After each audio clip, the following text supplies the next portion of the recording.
Hola amigos, ¿qué tal? Stu here from Spain Speaks with an update on the current situation in Spain. Day 239 of the current situation. There was no video yesterday as we had a power outage, very heavy rain on Friday night, and I couldn't get the power back on in time to record a video. Firstly, a big thanks to all of the people that left comments on the last video. Lots of comments, lots of debate happening there as usual. Thanks to people that supported the channel through a small donation. You can see your name here.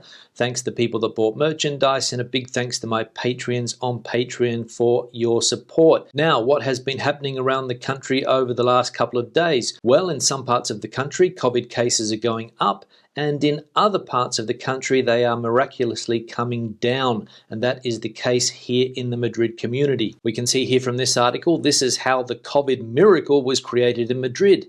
Antigen testing, restrictions, and individual responsibility.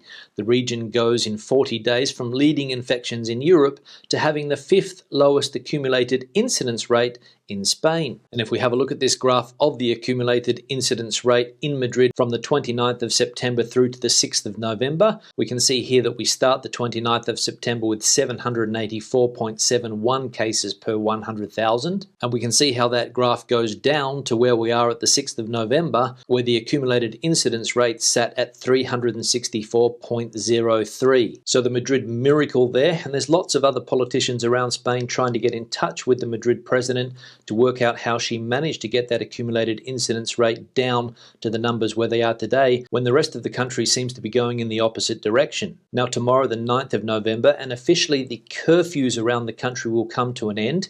However, various autonomous communities, namely Madrid, Valencia, Euskadi, Catalonia, Castilla-La Mancha, Aragon, Navarra, La Rioja, and Melilla, want to extend the curfew. These autonomous communities and cities in Spain have announced that they will extend the curfew that ends on November the 9th, date from which it becomes a restriction in the hands of the autonomous governments, since the extension of the state of alarm does not contemplate any specific restriction in this regard. And in Andalusia, the junta will announce today new hospitality hours and restrictions to try to stop infections. New timetables in the hospitality industry, curfew, perimeter confinements are all options on the table, and Andalusia will know this Sunday the new measures and restrictions that will be taken in the community to try to stop coronavirus infections in the coming weeks. And in the Valencian community, the Vice President Monica Oltra claims to bring the curfew forward and close the hotel businesses, restaurants and bars because of the coronavirus. The Vice President considers that the current measures are not enough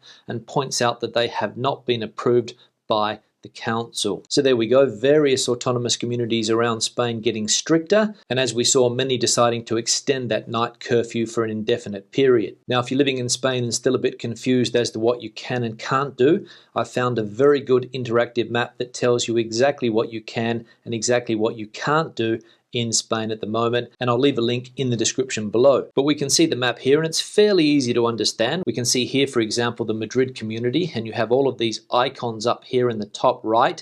And for example, the lockdown, which is the little house there, we can see exactly what we can and can't do in Madrid regarding the perimeter closure and other aspects of the lockdown. If you want to know about shops and shopping centers in Madrid, you can see here the shops may not be open after 10 p.m. with the exception of restaurants, sports centers, cinemas, or leisure establishments whose maximum closing time will be 12 midnight. When it comes to sport in Madrid, you can see that sports facilities and centers can open from 6 a.m. to midnight, but for indoor activities you cannot exceed 50% of the capacity of the venue. And for example, if you're in Andalusia and you want to know if you can have a bite to eat, we can see here that according to the level restriction, whether it's level 2, level 3, level 4, you can see the indoor seating capacity and the outdoor seating capacity in that autonomous community. And we can also see in Andalusia that nightlife is closed if you are in level 2, 3 or 4. So check out that map if you want to know what you can and can't do in Spain at the moment in your particular autonomous community.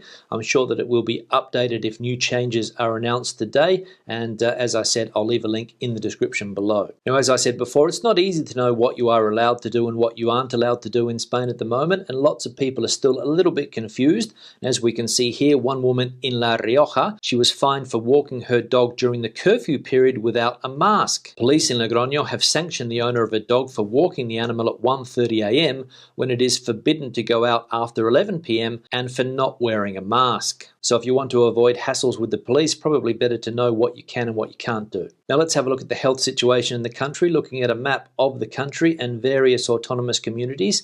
Starting here with a map of the country, we can see that the risk level is currently extreme. The total amount of cases, the accumulated incidence rate in the last 14 days, 525.74. There have been 1,088 deaths in the last 7 days. Hospital pressure around the country, there are currently 20,209 COVID patients in hospitals, and there are 2,833 COVID patients in ICUs. Looking here at Aragon, which is one of the main hotspots in the country, we can see the risk level is extreme. The total amount of cases there, the accumulated incidence rate in the last 14 days sits at 1,077.85. 123 deaths in the last 7 days in Aragon, and we can see the hospital pressure. There are currently 972 patients in hospitals with COVID in Aragon, and there are 114 COVID patients in ICUs, which is 50.44% of all ICU units in that autonomous community. Murcia now, we can see the risk level is not extreme but high. The accumulated incidence rate there sits at 661.96.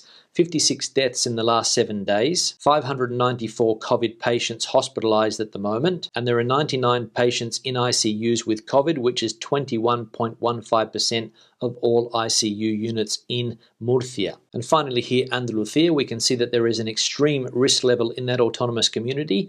The accumulated incidence rate in the last 14 days, 545.02, 186 deaths in the last 7 days, and we can see the hospital pressure here, 3,270 COVID patients hospitalized in Andalusia, and there are 454 COVID patients in ICUs, which is 27.70% of ICUs in Andalusia. Now, illegal parties continue to rage on around the country. This one in particular caught my attention when the police dismantled a clandestine party with 67 people in a bar in the Cañada Real in Madrid. Agents of the National Police have dismantled this morning a clandestine party with 67 people in the well-known bar La Romana de la Cañada Real Galeana, sources from the Madrid police headquarters have reported. Now, I'm not sure if you are familiar with this particular part of Madrid, the Cañada Real, but it is Spain's biggest shantytown, and I think one of Europe's biggest shantytowns as well. Basically, it's an area with no law, and I think an illegal party is the least of people's worries in that particular part of Madrid. However, it wasn't the only illegal get-together that caught my attention this weekend, and we can see here that an illegal swingers party, or partner exchange as they like to call it here, at the Zaragoza train station. A premises of the Zaragoza AVE train station has been used to celebrate private parties with sexual exchanges of couples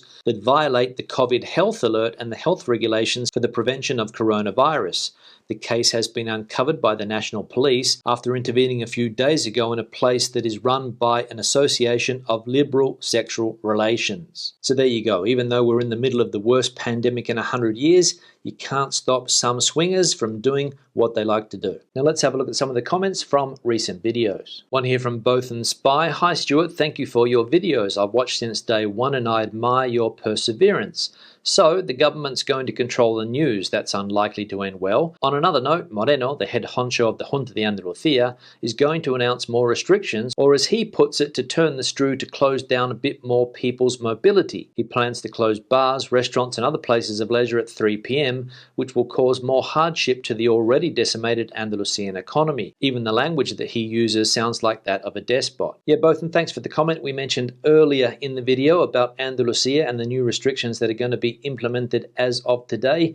Mr. Moreno and his team sitting down later and deciding what they are going to do. But as you suggested there, perhaps they're going to close down bars, restaurants at 3 p.m. And you're right, it's going to cause more hardship to an industry that is already smashed by this coronavirus pandemic, shutting down places just after lunch, not allowing them to open for dinner. It's going to be tough, but if they do decide to shut them down at 3, it's better than nothing, because as we have seen in other places around the country, for example in the north, they have decided to shut down bars and restaurants completely in places there, and you can't even have lunch. So at least in Andalusia you'll be able to do something. One here from David. So basically Spain is becoming a censored democracy. And on a similar note, one from Paul, government's controlling information, that will end well. Yeah, David and Paul, thanks for the comments. We did mention the other day that the government here in Spain is planning to control information. They want to control what they consider to be fake news. Lots of people up in arms about that. They don't think that it is very democratic, that the government shouldn't be the ones controlling the information or deciding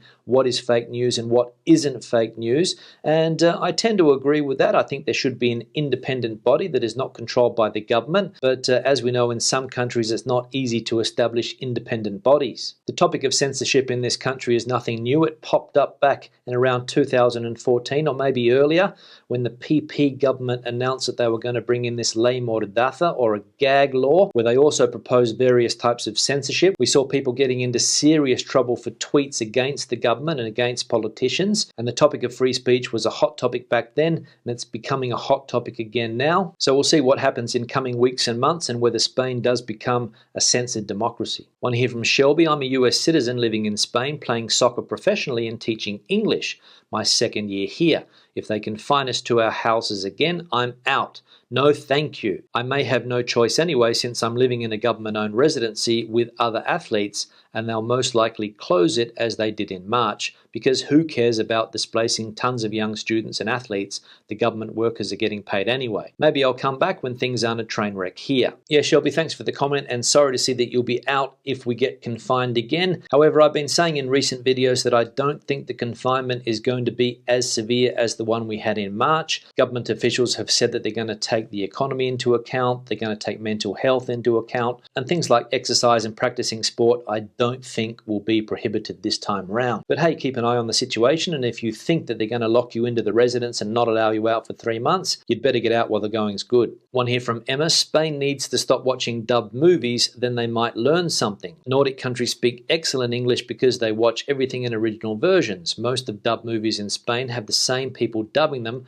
so no matter what movie you watch, you listen to the same voices. Very small world in the dubbing business, and a small number of Spanish actors. Same old Spanish actors in everything, going through the same spinning cycle. They don't expand and find fresh new faces. Yeah, Emma, thanks for the comment. That might be a solution to the problem. Stop dubbing movies. However, as you mentioned, it's a big industry here in Spain, and whenever people start making money from something, it's very, very difficult to stop it. And it is something that annoys me, not necessarily the dubbing of movies and television series, but even when you're watching the news and somebody's speaking in English, they decide to dub it rather than put a subtitle down the bottom. And for me, that's a little bit frustrating as well. And about the voice actors being used for different roles, I remember that was the case. Many years ago, you would hear the same actor doing the same voices. So for example, the person that dubbed Kevin Costner was also the same person that dubbed Bruce Willis. And I think that was also the case for another couple of actors as well. So it was a bit confusing to hear the voice and think that there was a Kevin Costner movie on, and then when you sit down and watch it, it's actually Bruce Willis. But to be honest, I don't watch dub movies anymore now that we have Netflix, so I don't know if this still happens. One here from Barry. Hi Stuart, your reference to this weekend celebration of the Virgin of the Almudena holiday in the Madrid community only highlights another reform required in Spain. In order to become more productive, it would be a good idea for the number of public holidays to be reduced. Once that has been done, the number of holidays remaining should be the same nationwide. This would be the ideal situation, but I know it's never going to happen. Yeah, Barry, thanks for the comment, and you're right, it will most likely never happen. Different autonomous communities have different holidays. For example, if you are in Andalusia, you don't have some of the same holidays that we have here in Madrid. There are a series of national holidays, holidays that everybody in the country celebrates, but it does vary according to autonomous community and even municipality. For example, when local municipalities have their fiestas or their town parties, they can often have a public holiday as well. So it can get a bit confusing. And I think one of the problems is the amount of holidays we have here in Spain, something like 14 public holidays, which is quite a lot. A lot of them are religious holidays, of course, and maybe the government could consider cutting back on the number of holidays like they did in Portugal a few years ago when they realized that they needed to be more productive in Portugal. They cut back, I think, 4 public holidays, but they didn't do that in Spain. But it could be a good idea in order to get the economy back on track. But as you said, I don't think it's going to happen. And finally, one here from Ashley, 237 days in and it's getting to you. A fit young man, you look unwell now. Compare yourself to last year's videos. You must look after yourself. Yeah, Ashley, thanks for the comment and thanks for those kind words telling me that I look unwell, that the 237 days of doing videos is getting to me, that last year I was a lot fitter, I was a lot healthier. Thanks for telling me that. It's really made my weekend. On that note, I'll start to wrap the videos up. Questions and comments, please leave them in the section below. Debate the situation out as you normally do. Give the video a thumbs up, thumbs down if you didn't like it. I'll see you in the next one. Hasta luego.